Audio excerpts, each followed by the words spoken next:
It's time. Time for the classic rock, classic guitar rock.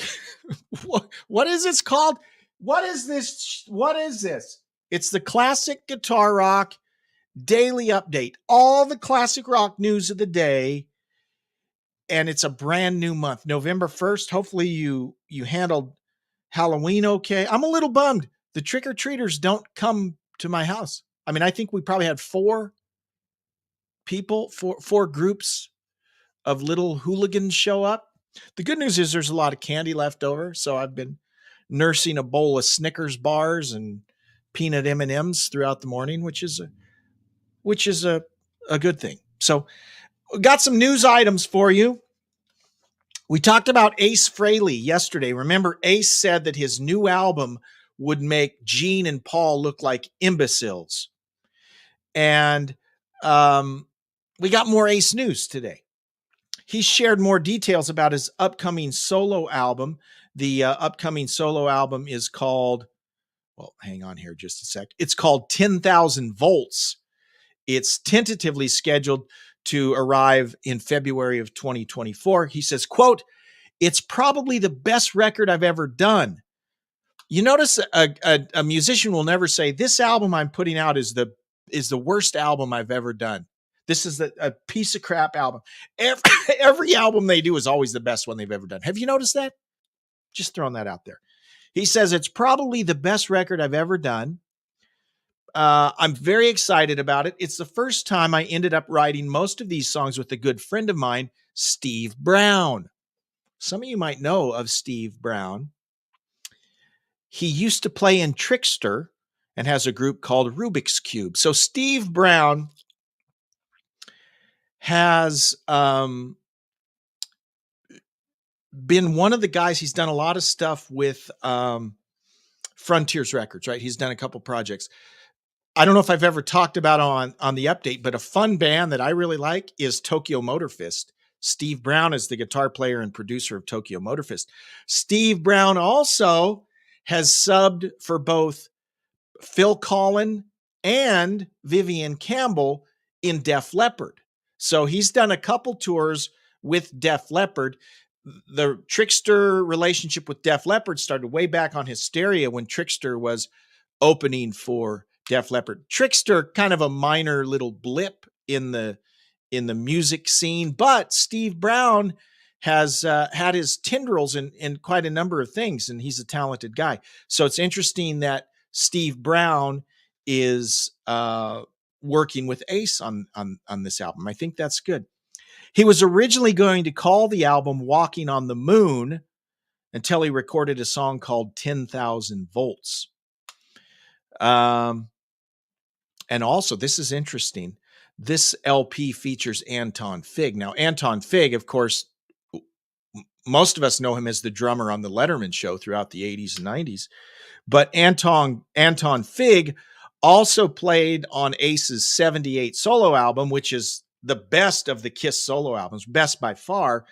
And he also, rumor has it, he played on a lot of other Kiss albums. Let's just leave it there. So hey, I'm interested to hear the new Ace Frehley album. So it'll be fun to check out. Speaking of, how can I say this? Speaking of iconic rock guitarists who have set out on their own, former Motley Crue guitarist Mick Mars, and I meant to cover this yesterday because it dropped like the end of last week or Monday or something. Mick Mars has released a video for his debut solo single, Loyal to the Lie.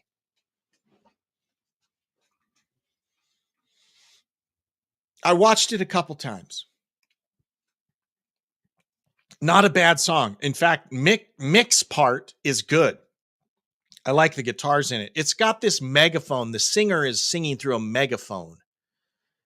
I don't like that effect. That's irritating and annoying. I think it kind of detracts, but it's great guitar part, great vocal hook. I mean, kind of a catchy song, heavy. It's a heavy song. The video is a bunch of stock creepy footage. I'm not a big fan of the video, but I'm intrigued by the sonic possibilities here. Megaphone aside, I kind of like the tune. The more I listen to it, the more I like it. And I have to say, it sounds better than anything I've heard from Motley Crue in 20 years. So I'll just throw that out there. Mick Mars. So his solo album will be entitled "The Other Side of Mars," and it will also be released in February of next year. So right around the time Ace's album is coming out. Here's a quote from Mick. "When it comes to my playing, there's the Motley side and the Mars side. Either way, I always have a very clear vision of what I want to do.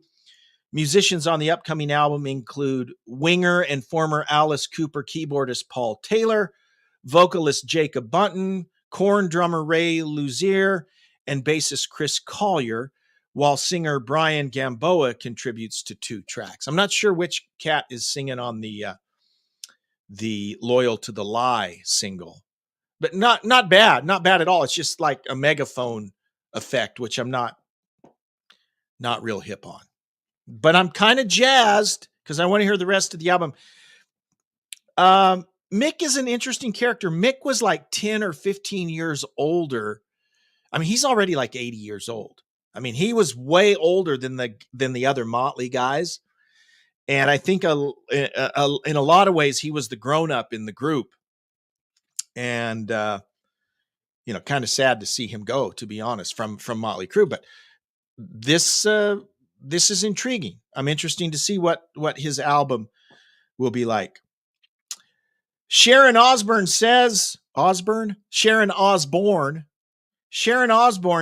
Ozfest is no longer cost effective because band managers got greedy.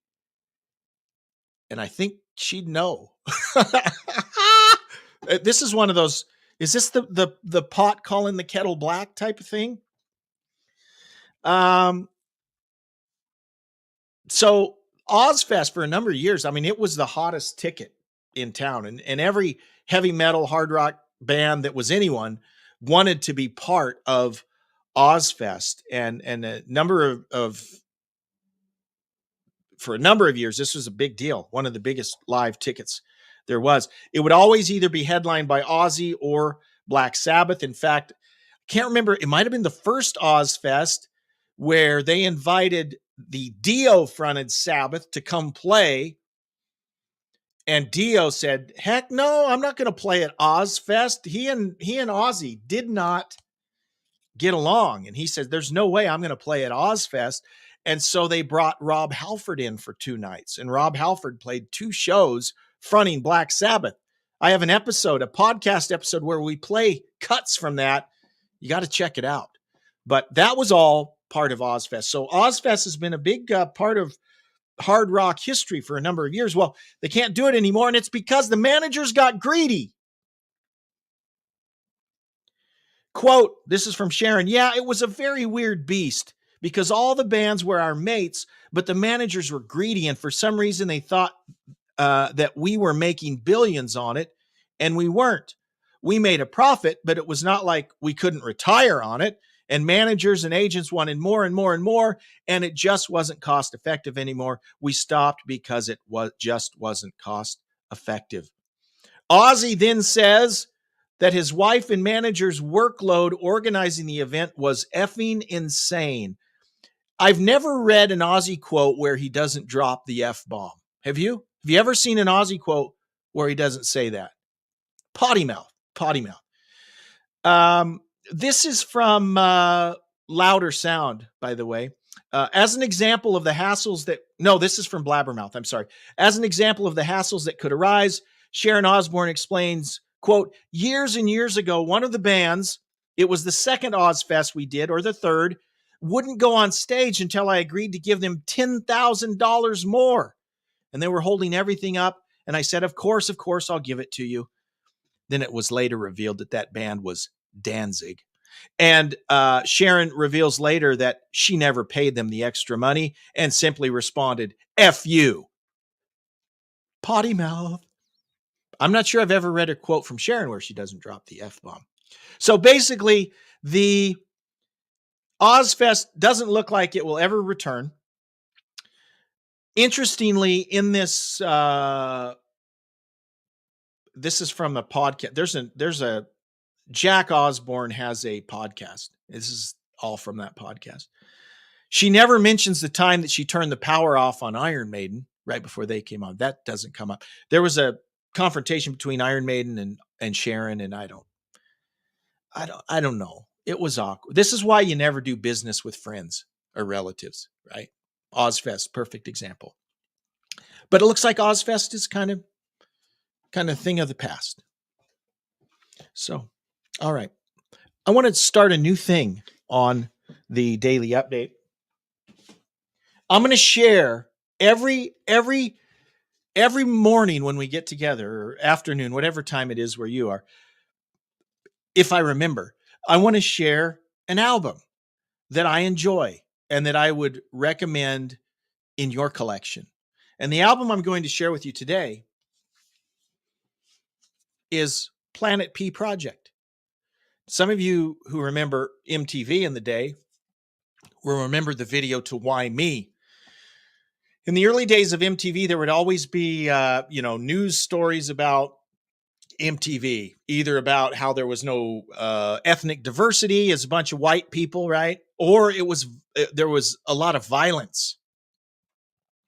And the example they would always use for the violent video was a scene from the video for Why Me, where the astronaut's head exploded inside the helmet. Do you guys remember that? Pretty graphic, right? But man, a killer tune. Planet P Project is the brainchild of Tony Carey. Now, Tony Carey was a member of Rainbow, but then he also had a solo album, I Won't Be Home Tonight. And then a couple years later, he had It's a Fine, Fine Day for a Reunion. Okay, remember those two? Those were Tony Carey songs.